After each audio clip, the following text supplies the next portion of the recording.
ನಮಸ್ಕಾರ ವೀಕ್ಷಕರೇ, OC/CC certificate ಕಡ್ಡಾಯವಿಲ್ಲ ಅಂತ ಹೇಳಿ ಕಾನೂನು ಬಾಹಿರವಾಗಿ ಮನೆ ಕಟ್ಟೋದಕ್ಕೆ ಹೋಗುವಂಥ ಯೋಚನೆ ಕೂಡ ಮಾಡಬೇಡಿ. ಬೆಂಗಳೂರಿನಲ್ಲಿ ಅಕ್ರಮ ಕಟ್ಟಡಗಳ ನಿರ್ಮಾಣಕ್ಕೆ ಬ್ರೇಕ್ ಹಾಕಲು ಹೊಸದಾಗಿ ಅಸ್ತಿತ್ವಕ್ಕೆ ಬಂದಿರುವ ಗ್ರೇಟರ್ ಬೆಂಗಳೂರು ಪ್ರಾಧಿಕಾರ ಸಿದ್ಧವಾಗಿದೆ. ಅಂದರೆ ಅಕ್ರಮ ಕಟ್ಟಡಗಳನ್ನು ಪತ್ತೆ ಹಚ್ಚಿ ಅವುಗಳ ವಿರುದ್ಧ ಕಾನೂನು ಕ್ರಮ ಕೈಗೊಳ್ಳಲು ಪ್ರತ್ಯೇಕ ಟಾಸ್ಕ್ ಫೋರ್ಸ್ ಸ್ಥಾಪಿಸಲು ಚಿಂತನೆ ನಡೆಸಲಾಗಿದೆ. ಇದರ ನಡುವೆಯೇ 1200 ಚದುರ ಅಡಿವರೆಗಿನ ಮನೆಗಳಿಗೆ ಅಗತ್ಯವಿದ್ದ CC/OC ಕಡ್ಡಾಯ ನಿಯಮ ತೆಗೆದುಹಾಕಿರುವುದರಿಂದ ನಿಯಮ ಮೀರಿದ ಕಟ್ಟಡಗಳ ಸಂಖ್ಯೆ ಹೆಚ್ಚಾಗಬಹುದು ಎಂದು ಬೆಂಗಳೂರು ನಾಗರಿಕ ವೇದಿಕೆಯೊಂದು ಅಭಿಪ್ರಾಯಪಟ್ಟಿದೆ. ಬೆಂಗಳೂರಿನಲ್ಲಿ 1200 ಚದುರ ಅಡಿವರೆಗಿನ ವಿಸ್ತೀರ್ಣದ ಕಟ್ಟಡಗಳಿಗೆ ಸ್ವಾಧೀನಾನುಭವ ಪ್ರಮಾಣ ಪತ್ರ ಮತ್ತು ಕ್ಲಿಯರೆನ್ಸ್ ಸರ್ಟಿಫಿಕೇಟ್ ಕಡ್ಡಾಯ ನಿಯಮವನ್ನು ಸರ್ಕಾರ ತೆಗೆದುಹಾಕಿದೆ. ಇದರಿಂದ ಕಟ್ಟಡದ ನಕ್ಷೆಯನ್ನು ಉಲ್ಲಂಘಿಸಿ ಮನೆಗಳನ್ನು ಕಟ್ಟುವ ಸಾಧ್ಯತೆ ದಟ್ಟವಾಗಿದೆ.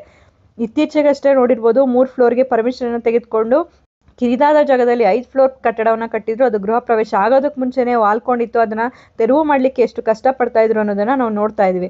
ಇಂಥ ಕಟ್ಟಡಗಳನ್ನು ಹಾಗೂ ಇತರ ಯಾವುದೇ ರೀತಿಯಲ್ಲಿ ಕಾನೂನು ಬಾಹಿರವಾಗಿ ನಿರ್ಮಿಸಲಾಗಿರುವ ಕಟ್ಟಡಗಳನ್ನು ಪತ್ತೆ ಹಚ್ಚಿ ಅಂಥ ನಿರ್ಮಾಣಗಳ ವಿರುದ್ಧ ಕಾನೂನು ಕ್ರಮ ಜರುಗಿಸಲು ಪ್ರತ್ಯೇಕ ಟಾಸ್ಕ್ ಫೋರ್ಸ್ ಅನ್ನು ಅನುಷ್ಠಾನಕ್ಕೆ ತರಲು ಗ್ರೇಟರ್ ಬೆಂಗಳೂರು ಪ್ರಾಧಿಕಾರ ಚಿಂತನೆ ನಡೆಸಿದೆ.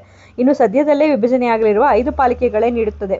ಆದರೆ ನಿಯಮ ಬಾಹಿರವಾಗಿ ಕಟ್ಟಡಗಳು ನಿರ್ಮಾಣವಾದರೆ ಅಂಥ ಕಟ್ಟಡಗಳನ್ನು ಮುಲಾಜಿಲ್ಲದೆ ನೆಲಸಮ ಮಾಡುವಾಗ ಆ ಸ್ಥಳೀಯಾಡಳಿತಗಳಿಗೆ ತುಂಬ ಸಮಸ್ಯೆಗಳು ಹಾಗೂ ಒತ್ತಡಗಳು ಎದುರಾಗುತ್ತೆ. ಅಂಥ ಸಂದರ್ಭಗಳಲ್ಲಿ ಸ್ಥಳೀಯಾಡಳಿತಗಳ ಬೆನ್ನಿಗೆ ನಿಲ್ಲಲು ಒಂದು ಮಜಬೂತಾದ ಕಾನೂನಾತ್ಮಕ ಅಧಿಕಾರಿಗಳ ತಂಡವೊಂದು ಇರಬೇಕು. ಅದಕ್ಕಾಗಿಯೇ ಬೆಂಗಳೂರು ಆಡಳಿತ ಕೇಂದ್ರೀಯ ಮಟ್ಟದಲ್ಲಿ, ಅಂದರೆ ಗ್ರೇಟರ್ ಬೆಂಗಳೂರು ಪ್ರಾಧಿಕಾರದ ಮಟ್ಟದಲ್ಲಿ ಪ್ರತ್ಯೇಕವಾಗಿ ಟಾಸ್ಕ್ ಫೋರ್ಸ್ ಜಾರಿಗೊಳಿಸಲು ಚಿಂತನೆ ನಡೆಸಲಾಗಿದೆ. ಶೀಘ್ರವೇ ಈಗ 5 ಪಾಲಿಕೆಗಳಿಗೆ ನೇಮಕವಾಗಿರುವ 5 IAS ಅಧಿಕಾರಿಗಳನ್ನು ಕರೆದು ಸಭೆ ನಡೆಸಿ ಅನಂತರ ಆ ಬಗ್ಗೆ ಸೂಕ್ತ ನಿರ್ಧಾರ ಕೈಗೊಳ್ಳಲಾಗುತ್ತದೆ ಎಂದು ತಿಳಿಯಲಾಗಿದೆ. ಸಾರ್ವಜನಿಕ ವಲಯದಿಂದ ಬರುತ್ತಿರುವ ಅಹವಾಲುಗಳೇ ಬೇರೆ ರೀತಿಯಾಗಿವೆ. OC/CC ವಿನಾಯಿತಿ ಬಗ್ಗೆ ಸರ್ಕಾರ ನೀಡಿರುವ ಆದೇಶದ ಬಗ್ಗೆ ಆತಂಕ ವ್ಯಕ್ತಪಡಿಸಿರುವ ಬೆಂಗಳೂರು ಕುಲಿಷನ್ ಎಂಬ ನಾಗರಿಕ ಸಂಸ್ಥೆಯೊಂದರ ಸಂಚಾಲಕರು ಈಗಾಗಲೇ 1200 ಚದುರ ಅಡಿ ಅಳತೆಯ ಸ್ವಾಧೀನ ಪ್ರಮಾಣ ಪತ್ರವನ್ನು ಕಡ್ಡಾಯದಿಂದ ವಿನಾಯಿತಿ ನೀಡಲಾಗಿದೆ. ಅದರಿಂದ ಕಟ್ಟಡ ನಿರ್ಮಾಣವಾದ ನಂತರ ಅಧಿಕಾರಿಗಳು ಬಂದು ಪರಿಶೀಲಿಸಿ OC ಪ್ರಮಾಣ ಪತ್ರವನ್ನು ನೀಡುವುದಕ್ಕೆ ಬ್ರೇಕ್ ಬೀಳುತ್ತದೆ. ಆಗ ಕಟ್ಟಡದ ನಿರ್ಮಾಣದಲ್ಲಿ ಕಳ್ಳಾಟ ಆಡುವುದು ಜಾಸ್ತಿಯಾಗುತ್ತದೆ. ಅದರಿಂದ ಕಾನೂನು ಬಾಹಿರ ನಿರ್ಮಾಣಗಳಿಗೂ ನಾಂದಿ ಆಡಿದಂತಾಗುತ್ತದೆ ಎಂದು ಹೇಳಿದ್ದಾರೆ. ಹಾಗಾದ್ರೆ ಯಾವೆಲ್ಲ ಕಟ್ಟಡಗಳನ್ನು ಕಾನೂನು ಬಾಹಿರ ಅಂತ ಅನ್ಸ್ಕೊಳ್ಳುತ್ತೆ ಅನ್ನೋದಾದ್ರೆ, ಅನುಮತಿ ಇಲ್ಲದೆ ಕಟ್ಟಿದ ಕಟ್ಟಡಗಳು. ಸದ್ಯದ ಮಟ್ಟಿಗೆ ಬೆಂಗಳೂರಿನಲ್ಲಿ ಮನೆ ಕಟ್ಟುವ ಮುನ್ನ ಸ್ಥಳೀಯಾಡಳಿತದಿಂದ, ವಿಭಜಿತ BBMP ಕಚೇರಿಯಿಂದ, BDA, ಗ್ರಾಮ ಪಂಚಾಯಿತಿ, ಸಂಬಂಧಿತ ಅಭಿವೃದ್ಧಿ ಪ್ರಾಧಿಕಾರಗಳಿಂದ ಮೊದಲು ಕಟ್ಟಡದ ಪ್ಲಾನ್ ಬಗ್ಗೆ ಒಪ್ಪಿಗೆ ಪಡೆಯಬೇಕು. ಅಂದರೆ ಬಿಲ್ಡಿಂಗ್ ಪ್ಲಾನ್ ಅಪ್ರೂವಲ್ ತಗೊಂಡಿರ್ಬೇಕಾಗುತ್ತೆ ನಿಮ್ಮ ಲೋಕಲ್ ಅಥಾರಿಟೀಸ್ ಇಂದ. ಅದನ್ನು ಪಡೆಯದೆ ನಿರ್ಮಿಸಲಾಗಿರುವ ಕಟ್ಟಡವನ್ನು ಕಾನೂನು ಬಾಹಿರ ಎಂದು ಪರಿಗಣಿಸಲಾಗುತ್ತದೆ. ಈ ಕಾನೂನು ಭಾರತದೆಲ್ಲೆಡೆ ಇದೆ.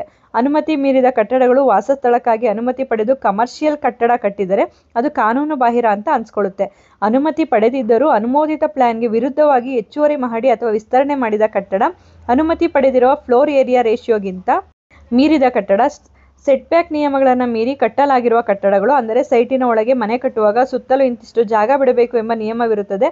ಆ ನಿಯಮವನ್ನು ಉಲ್ಲಂಘಿಸಿ ಕಟ್ಟಲಾಗಿರುವ ಕಟ್ಟಡಗಳು, ಭೂ ಕಾನೂನು ಉಲ್ಲಂಘಿಸಿ ಕಟ್ಟಡಗಳು, ಕೃಷಿ ಭೂಮಿಯಲ್ಲಿ ಪರವಾನಗಿ ಇಲ್ಲದೆ ಮನೆ ಅಥವಾ ವಾಣಿಜ್ಯ ಉದ್ದೇಶದ ಕಟ್ಟಡ ನಿರ್ಮಿಸಿದರೆ, ಸರ್ಕಾರದ ಭೂಮಿ, ಕೆರೆ, ರಾಜಕಾಲುವೆ, ರಸ್ತೆಗಳಿಗಾಗಿ ಮೀಸಲಿರುವ ಪ್ರದೇಶಗಳಲ್ಲಿ ಮನೆ ಅಥವಾ ಮನೆಯ ಒಂದು ಭಾಗ ಬರುವಂತೆ ಕಟ್ಟಿದರೆ, ಹಸಿರು ವಲಯ ಪ್ರದೇಶಗಳಲ್ಲಿ ವಸತಿ ಅಥವಾ ವಾಣಿಜ್ಯ ಉದ್ದೇಶದ ಕಟ್ಟಡಗಳನ್ನು ಕಟ್ಟಿದರೆ, ವಾಣಿಜ್ಯ ಕಟ್ಟಡಗಳಲ್ಲಿ ಸುರಕ್ಷತೆ ನಿಯಮ ಮೀರಿ ನಿರ್ಮಿಸಲಾಗಿರುವ ಕಟ್ಟಡ, ಅಗ್ನಿಶಾಮಕ ದಳದಿಂದ ಪಡೆಯದೆ ಮಲ್ಟಿ ಸ್ಟೋರ್ ಕಟ್ಟಡಗಳನ್ನು ನಿರ್ಮಿಸುವುದು, ಭೂಕಂಪ, ವಿದ್ಯುತ್, ನೀರು, ಸರಿಯಾದ ಒಳಚರಂಡಿ ನಿಯಮ ಪಾಲಿಸದೆ ಕಟ್ಟಿದಂಥ ಕಟ್ಟಡಗಳು, ಕಾನೂನು ಬಾಹಿರ ಬದಲಾವಣೆ ಅಂದರೆ ಅಪಾರ್ಟ್ಮೆಂಟ್ನಂಥ ಕಟ್ಟಡಗಳಲ್ಲಿ ಮೀಸಲಾಗಿಡಬೇಕಾದ ಪಾರ್ಕಿಂಗ್ ಜಾಗವನ್ನು ಅಂಗಡಿಗಳಿಗೆ ಅಥವಾ ಇನ್ನಿತರ ಉಪಯೋಗಕ್ಕೆ ಬಳಕೆ ಮಾಡಿದರೆ ಅಂಥ ನಿರ್ಮಾಣಗಳನ್ನು ಕಾನೂನು ಬಾಹಿರ ಎಂದು ಪರಿಗಣಿಸಲಾಗುತ್ತದೆ ಎಂದು ತಿಳಿಸಲಾಗಿದೆ.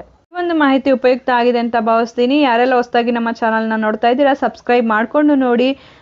ಈ ವಿಡಿಯೋ ಇಷ್ಟ ಆಗಿದೆ ಅನ್ಸೋರು ಶೇರ್ ಮಾಡಿ, ಲೈಕ್ ಮಾಡಿ ಮತ್ತು ನಮ್ಮ ಚಾನಲ್ನ ನೋಟಿಫಿಕೇಶನ್ಗಾಗಿ ಬೆಲ್ ಐಕಾನನ್ನು ಪ್ರೆಸ್ ಮಾಡಿ. ಕಾನೂನು ಮಾಹಿತಿಯನ್ನು ಪ್ರತಿಯೊಬ್ಬರು ಕೂಡ ತಿಳ್ಕೋಬೇಕು. ಕಾನೂನಿನ ಜ್ಞಾನ ನಮ್ಮಲ್ಲಿ ಹೆಚ್ಚಾದಷ್ಟು ನಾವು ಸಮಾಜದಲ್ಲಿ ಬಾಳೋದಕ್ಕೆ ತುಂಬಾ ಸುಲಭ ಆಗುತ್ತೆ. ಧನ್ಯವಾದಗಳು.